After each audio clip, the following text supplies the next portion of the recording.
نحمده ونصلي على رسوله الكريم أما بعد فأعوذ بالله من الشيطان الرجيم بسم الله الرحمن الرحيم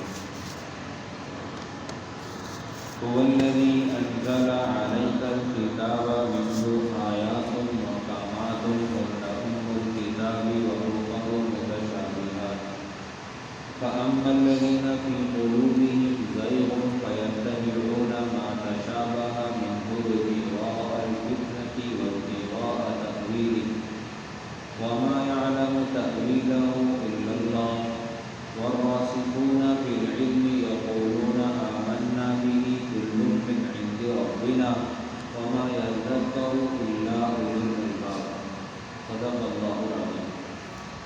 سورہ آل عمران کی آیت نمبر 7۔ آج کے درس میں حق سبحانہ و تعالی ہمیں دو باتوں کے درمیان اپنا موقع سمجھانا چاہتے ہیں۔ اللہ تعالیٰ کہتے ہیں وہ ذات جس نے نازل کی آپ پر کتاب، اس کتاب میں کیا ہے؟ منہ آیات محکمات، واضح آیات ہیں، ہن ام الکتاب، وہ اصل کتاب ہے، اصول کتاب ہیں، اور اخر متشابہات، اور ان میں کے پھر کیا ہیں؟ دوسری جو ہے وہ متشابہات ہیں۔ فَأَمَّا الَّذِينَ فِي قُلُوبِهِمْ زَيْغٌ، بس وہ لوگ جن کے دلوں میں ٹیڑھا پن ہے، کجی ہے، ٹیڑھا پن ہے، فَيَتَّبِعُونَ مَا تَشَابَهَ مِنْهُ ابْتِغَاءَ الْفِتْنَةِ، جو اس کی جستجو میں رہتے ہیں جو متشابہ ہے، ابتغاء الفتنة، فتنے کی پرچار کے لیے، فتنے کی تلاش کے لیے، وابتغاء تأویلہ، اور اس کی تعویل کی تلاش کے لیے، وما يعلم تأویلہ الا اللہ، حالانکہ اس کی تعویل، اس کی تعبیر سوائے اللہ کے اور کوئی نہیں جانتا۔ والراسخون فی العلم، اور رسوخ فی العلم، وہ لوگ جو علم کے میدان میں قابل قدر ہیں، بڑے مستحکم ہیں، مضبوط ہیں، ان کے قدم جمے ہوئے ہیں، وہ لوگ کیا کرتے ہیں؟ یقولون آمنا بہ، وہ کہتے ہیں ہم اس پر ایمان لائے، کل من عند ربنا، ہر بات ہمارے رب کی طرف سے ہے، وما یذکر الا اولو الالباب، اور نصیحت نہیں پکڑتے مگر کیا عقلمند لوگ۔ ہم نے گزشتہ درس میں اس آیت کے پہلے جز پر بات کی تھی، اس کو ہم دوہرا دیتے ہیں۔ بات یہ ہے کہ بعض احکامات قرآن پاک کے ایسے ہیں جن کے بارے میں کسی بھی طرح کی تفصیل کی ضرورت نہیں ہے۔ ان احکامات کو سننے کے بعد انسان کا ذہن صاف ستھرا ہو کر فوراً ان احکامات پر عمل کے لیے آمادہ ہو جانا چاہیے، جیسے کہ نماز، جیسے کہ زکوٰۃ، جیسے کہ روزہ، جیسے کہ حج، جیسے کہ پردہ، جیسے کہ گھر میں داخل ہونے اور باہر نکلنے کے احکامات، اسی طرح اور دیگر احکامات۔ بعض احکامات ایسے ہیں جو کہ متشابہ ہیں۔ متشابہ کا مطلب یہ کہ جن کی تفصیل اللہ تعالیٰ نے اپنے اور اپنے حبیب محمد صلی اللہ علیہ وسلم کے درمیان میں راز کی شکل میں رکھی ہے، ان کی وضاحت نہیں ہے، یا وضاحت ہے لیکن اس دوسری آیت سے ان کا تصادم بھی ہے۔ اور یہ بات اللہ سبحانہ وتعالیٰ کے شان ہے کہ یضل بہ کثیرا، قرآن پاک کے ذریعے سے بہتوں کو گمراہ کرتا ہے، ویہدی بہ کثیرا، اور بہتوں کے لیے اس کے اندر ہدایت کا سامان بھی ہے۔ جو ہدایت کا طالب ہوگا اس کو ہدایت ملے گی، اور جو کجی اور ٹیڑھا پن تلاش کرے گا اس کو اس کے مزاج کی چیز مل جائے گی۔ لیکن کیا ہوگا؟ ایک آدمی راست پر ہوگا اور ایک آدمی گمراہ ہوگا۔ اب کیا ہے؟ مثال کے طور پہ قرآن پاک میں اللہ تعالیٰ نے ارشاد فرمایا، عیسیٰ علیہ السلام کے بارے میں کہا کلمۃ منہ، یا کہا کلمۃ اللہ وروح منہ، اللہ تعالیٰ کے کلمہ ہیں۔ کیسے کلمہ ہیں؟ اللہ تعالیٰ نے اپنے ارادے کن کے ساتھ عیسیٰ علیہ السلام کو وجود بخشا۔ اب ہوا یہ تھا، نجران کا ایک وقت آیا، عیسائیوں کا وقت تھا، نبی علیہ السلام کے دربار میں لوگ آ کر بیٹھے، انہوں نے آ کر کہا کہ عیسیٰ علیہ السلام کے بارے میں آپ کی رائے؟ تو پیارے پیغمبر صلی اللہ علیہ وسلم نے ان کے اوپر عقیدہ توحید کو مکمل طور پر بنا کسی اشکال کے واضح طور پر کھول کر دیا، اور توحید کو نبی علیہ الصلوۃ والسلام سے زیادہ اچھا اور کون بیان کر سکتا تھا؟ جب توحید بیان ہوگی تو عقیدہ تثلیث، جو کہ عیسائیوں کا عقیدہ ہے کہ اللہ تین میں سے ایک ہے، لقد کفر الذین قالوا ان اللہ ثالث ثلاثہ، تحقیق کے کفر کے ان لوگوں نے جو یہ کہتے ہیں کہ اللہ تین میں کا ایک ہے، ان لوگوں کے اس عقیدے کا ابطال، ان کا باطل کرنا ہونا خود بخود ثابت ہو گیا جب نبی علیہ الصلوۃ والسلام نے نہایت وضاحت کے ساتھ توحید کو بیان کر دیا۔ واضح رہے کہ جب توحید بیان ہوگی تو دنیا کے جتنے بھی مشرکانہ عقیدے ہیں وہ خود بخود ان کا ابطال بیان ہو جائے گا، اس لیے کہ آپ مد مقابل میں وحدہ لا شریک کو پیش کر رہے ہیں، اور وحدہ لا شریک کی ذات اللہ تعالیٰ کی ہے، اور اللہ تعالیٰ کے مد مقابل میں کوئی بھی نہیں ہے۔ ہمارا بنیادی عقیدہ ہے اللہ صمد لم یلد ولم یولد ولم یکن لہ کفوا احد، ہمارا بنیادی عقیدہ۔ ان لوگوں نے ایک اشکال یہ کیا کہ قرآن پاک میں اللہ تعالیٰ نے کہا ہوا ہے روح من، اللہ تعالیٰ نے کہا ہوا ہے کلمۃ اللہ و روح من القاها الی مریم، آپ یہ کیسے کہہ سکتے ہیں؟ حالانکہ اس آیت کا جواب قرآن پاک میں موجود ہے، اللہ کے نبی محمد صلی اللہ علیہ وسلم پر آیات آئیں ان مثل عیسیٰ عند اللہ کمثل آدم، عیسیٰ کی مثال اللہ تعالیٰ کے نزدیک بالکل ایسے ہی ہے جیسے آدم، خلقہ من تراب، مٹی سے پیدا کیا، ثم قال له کن فیکون، پھر کہا کہ تم ہو جاؤ، تو ہو گیا، ہو گیا۔ تو اللہ تعالیٰ نے اس کا جواب دیا ہوا ہے، لیکن کیا کیا صاحب عقل لوگوں نے؟ وحی کو چھوڑ کر عقل کو تھام لیا، اور عقل کو تھامنے کے بعد وہ اس نتیجے پر تھے کہ نبی علیہ السلام کے لائے ہوئے کلام میں اللہ کے نبی عیسیٰ علیہ السلام کے بارے میں جو الفاظ ہیں کلمۃ من، وہ نعوذ باللہ عیسائیت کی تائید ہے، جبکہ اللہ رب العزت اسی عیسائیت کی تنقید کے لیے باقاعدہ آیات اتار چکے ہیں، اور اس کو نہیں مان رہے، اس کو مان رہے ہیں۔ تو ان سے بھی ہم خطاب کرتے ہیں، ہم کہتے ہیں ان سے، قرآن پاک میں اللہ تعالیٰ نے کہا ہے افتؤمنون ببعض الکتاب وتکفرون ببعض، کیا تم بعض کتاب پر ایمان لاتے ہو اور بعض کا انکار کرتے ہو؟ یہ ہماری شکل بھی ہے، ہم بھی ایسے ہی ہیں کہ بعض کتاب کو مانتے ہیں، بعض کو نہیں مانتے ہیں، کہا سچ ہے، ذرا صحیح ہے۔ پھر ارشاد ہوا وہ لوگ جن کے دلوں میں تنگی ہے، کیڑا پن ہے، زیغ، میل ہے، کیڑا پن ہے، وہ تلاش ہی وہ چیز کرتے ہیں جو کہ متشابہ ہو، اس کا جواب فوری طور پر دستیاب نہیں ہے۔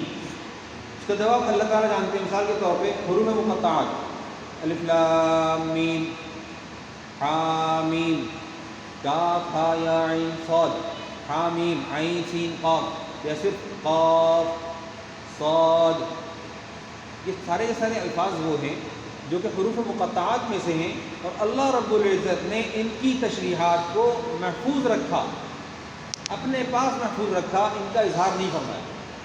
مرضی اللہ تعالیٰ کی، کلام اللہ تعالیٰ کا ہے، ہم اس کے بارے میں اتنا ہی جان سکتے ہیں جتنا اللہ رب العزت نے اس میں ہمیں کھولنے کی اجازت دی ہے، اس سے آگے نہیں بڑھ سکتے، اور بغیر استاد کے اس کو سمجھ بھی نہیں سکتے۔ پھر ارشاد فرمایا وَمَا يَعْلَمُ تَأْوِيلَهُ إِلَّا اللَّهُ، کی تعویل نہیں جانتا مگر کہ اللہ سبحانہ وتعالیٰ، جیسے کہ میں نے عرض کیا الف لام میم، حامیم، حامیم عین سین قاف وغیرہ وغیرہ۔ وَالرَّاسِخُونَ فِي الْعِلْمِ، اب رسوخ فی العلم رکھنے والے لوگ جن کا عقیدہ توحید مضبوط ہے، وہ لوگ کیا کہتے ہیں؟ یقولون آمنا بہ کل من عند ربنا، ہم اس پر ایمان لائے اور جو کچھ بھی اللہ نے نازل کیا ہے یہ ہمارے رب کی طرف سے۔ ہمارا ایمان ہے کہ ہم اس بات پر ایمان لائے ہیں والقدر خیرہ و شرہ من اللہ تعالی، خیر اور شر کی تقدیر اللہ کی طرف سے ہے۔ اب اللہ سبحانہ و تعالیٰ اپنے شایان شان خیر میں سے شر نکال دے، شر میں سے خیر نکال دے، اللہ کی مرضی۔ ہم نے مسجد بنائی، خوبصورت مسجد بن گئی، اللہ پاک کا فیصلہ ہے کہ گنبد گر جائے، ہم نے خیر کا انتظام کیا تھا، وہ ہمارے لیے شر بن گیا، اللہ کی مرضی۔ ہم نے سوچا کہ ہم وضو کر کے نماز پڑھیں گے، وضو کرنے کے لیے ہم نے اپنے آپ کو اچھی طریقے سے تیار کیا، وضو کرنے کے لیے گئے، ماربل پہ سلپ ہو گئے۔ ہم نے خیر کا کام کیا تھا، وضو کرنا، پاؤں کا گیلا ہونا، وہ ہمارے لیے شر ثابت ہوا، اللہ کا فیصلہ ہے۔ ہم نے ارادہ کیا کہ ہم صرف نماز پڑھیں گے، اللہ تعالیٰ نے توفیق سعید قرآن پاکی بھی دے دی۔ اب کیا ہوا، ہم نے خیر کا ارادہ کیا تھا، خیر سے خیر کثیر مل گئی۔ یہ فیصلے اللہ سبحانہ و تعالیٰ کے ہیں، تو ہم کیا کہہ سکتے ہیں، کل من عند ربنا، سب کچھ ہمارے رب کی طرف سے ہے، اور اس کوئی بھی وما یذکر الا اولو الالباب، نصیحت نہیں پکڑتے مگر کہ عقل مند لوگ۔ یہاں پر بات کہی ہے عقل والوں کو چھیڑا ہے، لیکن عقل مندوں کو وحی کا پابند کیا ہے، وحی کا پابند کیا ہے، وحی سے آگے بڑھنے کی اجازت نہیں ہے۔ مثال کے طور پہ قرآن پاک میں اللہ تعالیٰ نے ارشاد فرمایا کہ جی تم تیمم کر لو۔ تیمم کرنے کے لیے ہمیں باقاعدہ راستہ دیا گیا ہے۔ اب اگر ہم تیمم کے احکامات میں جائیں گے تو وہاں پر ہمیں موزوں پر مسح ملتا ہے۔ اب موزے پر مسح کرنا شریعت کہتی ہے جی اوپر سے مسح کرو، اور ضرورت عقل کیا کہتی ہے کہ جی زمین پر جس چیز نے رگڑ کھائی ہے وہ تلوا ہے، تو تلوے کی صفائی کا انتظام ہونا چاہیے، نہ کہ اوپر کا۔ چونکہ عقل پر ہماری شریعت کی بنیاد نہیں ہے، ہماری شریعت کی بنیاد نبی علیہ الصلوۃ والسلام کی لائی ہوئی تمام تر سنتوں اور کتاب اللہ پر ہے، اس لیے ہم اس کو دیکھیں گے اور عقل کو نہیں دیکھیں گے۔ دوسری مثال لے لیں، ہمارا وضو ٹوٹتا ہے خون کے نکل آنے سے، ناک سے خون نکل آیا، وضو ٹوٹ گیا، زخم کہیں لگا، خون تجاوز کر گیا، ہمارے جسم پہ پھیل گیا تو وضو ٹوٹ گیا، مان لیا۔ لیکن بات یہ ہے کہ اگر میرے گھٹنے سے خون نکلا ہے تو مجھے چاہیے کہ میں گھٹنے کو صاف کر لوں اور میرا وضو برقرار رہے۔ میرا وضو برقرار نہیں رہتا، شریعت کہتی ہے جی وضو نئے سرے سے ہوگا۔ کیوں؟ جی میرے وضو ٹوٹنے کے اسباب وہ ہیں جن کا میرے وجود سے تعلق ہے اور اعضائے وضو سے تعلق ان کا نہیں ہے، نہ ہاتھ، نہ چہرہ، نہ کان، نہ سر کا مسا، نہ پاؤں۔ لیکن اللہ تعالیٰ کا حکم، ہم اس کو کہتے ہیں امر تعبدی، یہ کیا ہے، خلاف عادت ہے۔ عادت کیا تھی، استنجا کر لیتے وضو ہو جاتا، یہ اللہ تعالیٰ کو پسند ایسے ہے۔ تو ہم عقل کی بنیاد پر دیکھیں تو ہم طاہر ہیں، لیکن وحی کے اعتبار سے دیکھیں تو نجاست کے خروج کے بعد ہم پاک نہیں رہ سکتے، اس لیے کہ وحی نے پابندی لگا دی۔ اب ہم کس کی مانیں گے، عقل کی، وحی کی؟ ہم مجبور ہیں اس بات پر کہ ہم وحی کی بات مانیں گے۔ اچھا ہم یہاں سے اور آگے بڑھ جاتے ہیں، ایک مثال اور دیتے ہیں۔ اللہ تعالیٰ کہتے ہیں وَلَكُمْ فِي الْقِصَاصِ حَيَاةٌ يَا أُولِي الْأَلْبَابِ، اے عقل مندو، تم لوگوں کے لیے قصاص لینے میں حیات ہے، زندگی ہے۔ اب قصاص کے دو راستے ہیں، ایک راستہ یہ ہے کہ مقتول کے ورثاء میں سے کوئی شخص اٹھے اور جا کر قاتل کو یا قاتل کے ورثاء میں بدلے میں کسی کو پھڑکا دے، قتل کر دیا۔ اب جب اس کے گھر میں اس کا بچہ جوان ہوگا تو بدلے میں بندوق اٹھائے گا اور یہ سلسلہ طول پکڑتا جائے گا۔ قرآن پاک نے اس آدمی کے لیے، جو آدمی بدلہ لینے کا خواہاں ہے، اس کے لیے حکم جاری کیا ہے فلا یسرف فی القتل، اس کو اجازت نہیں ہے کہ وہ قتل کرنے میں جلدبازی سے کام لے۔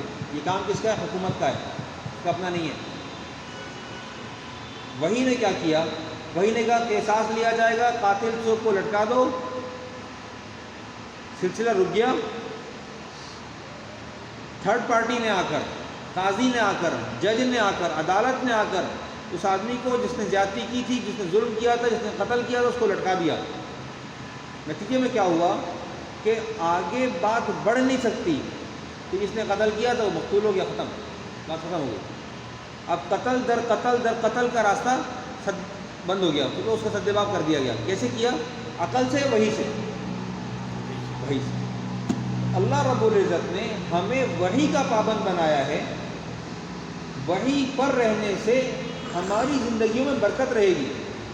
اور یاد رکھیے، جب سے ہم نے وحی کے راستے کو چھوڑا ہے اور عقل کے گھوڑے کو دوڑانا شروع کیا ہے، اس وقت سے ہم گمراہی کا شکار ہیں۔ اللہ رب العزت اپنے فضل و کرم سے اپنے دین کو کامل طور پر سمجھنے کی توفیق عطا فرمائے۔ وآخر دعوانا الحمدللہ۔